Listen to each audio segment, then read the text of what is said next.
with the Wayne Madsen Sunday Roundup, coming to you at our new time slot Sunday night. And the toll-free number, if you'd like to call into the program, is 800-313-9443. And we're joined tonight by our special guest, John Edward Hurley, who used to work with longtime White House correspondent Sarah McClendon. And, John, before the break, we're talking about the Hansen case. And, of course, maybe one reason they didn't want that to go to trial is one of his he worked directly with Louis Freeh, the FBI director, who, of course, left as director just a week before the 9/11 attack. Absolutely. I mean, people don't realize that Louis Freeh, a couple of things about Louis Freeh. You know, Louis Freeh was he first was his FBI director for quite a while. If you remember, the Freeman and all those people were up there, supposed to be, you know, Kurt Lyons was supposed to be consulting, you know, the white supremacists. You know, all kinds of intersections with Louis Freeh that are very strange indeed, you know. And Louis Freeh, by the way, he's a consultant now. And he decided to, and this is one of my sore spots, though, he decided to take out, you know, one of those additional citizenship things, you know. So he's now also a citizen of Italy. well, you know, I'm one of these guys that I don't want to sound like I'm a big jingoistic guy, but I don't like this idea of dual citizenship. You know what I mean? No matter what country it is, right? I don't care what country it is. If you can't even get it straight as to one designation for this country, then I don't think that you should be in the place, to tell you the truth. And I don't even, and plus the idea that you have the high policy making positions and all that with dual citizenship for any place.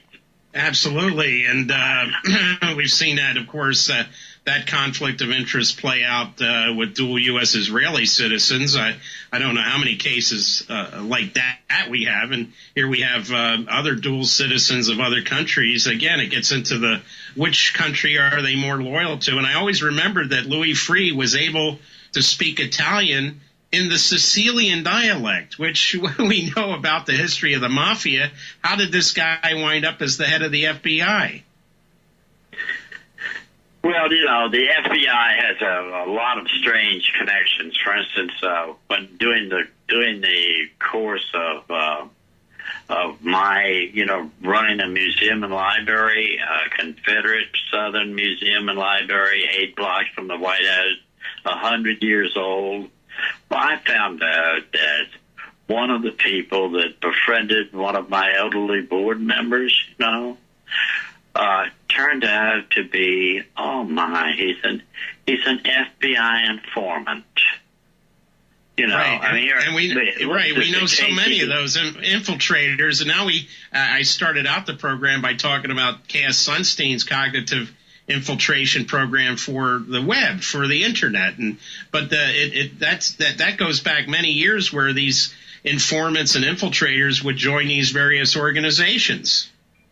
Well, sure. I mean, of course, I admit that I was naive as a younger person, but there was a show yesterday on CNN, a feature evening show, and it was about a guy by the name of Withers, which was a featured show yesterday evening. You can pick it up, CNN. His name was Ernest Withers. And when all the civil rights activity was going on with Martin Luther King, and everybody was marching for this, that, the March on Washington, the March in Memphis, and, you know, all these different freedom rides and all that. Ernest Withers was one of the favorites of Andrew Young and all the people that were involved in it, including Martin Luther King. And he volunteered to take pictures, you know, for them, right? Right. And right. they liked him. because this was all on the program yesterday evening. It was been broadcast before. I've been written about a month or so before. He died 2 years ago, but they said how much they liked him and all. And then he turns out to be an FBI informant.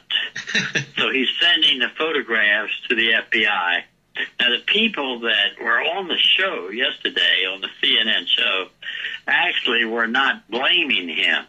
They were saying, well, we weren't doing anything wrong, and Ernest had a large family, had his support. He wasn't making any money, so they were not at all condemnatory. You know, they figured that it looked like, and that because obviously they liked him very much. But the idea of everybody, wherever you go, you've got an informant someplace. Absolutely. Anyway, they were talking about photographs that I remember. I was at the Confederate Memorial Hall Museum and Library.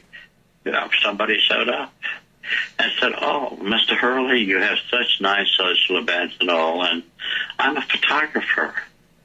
I said, "Oh, really?" And he said, "Well, you know, I'd be happy to photograph your events, you know, like your balls and your receptions and so on, because they're so nice." And I said, "Well, I appreciate your offer, but we don't have a budget for that kind of thing." And she said, "Oh, well, that's okay. You know, I'll just do it for gratis, you see." And I said, "Well, okay." At that time, I'm naive. Bear in mind, that's about 20 years ago. Say, John, we have a break coming up, but Sure. Let's finish that remembrance right after this short break. This is Wayne Madsen from Washington.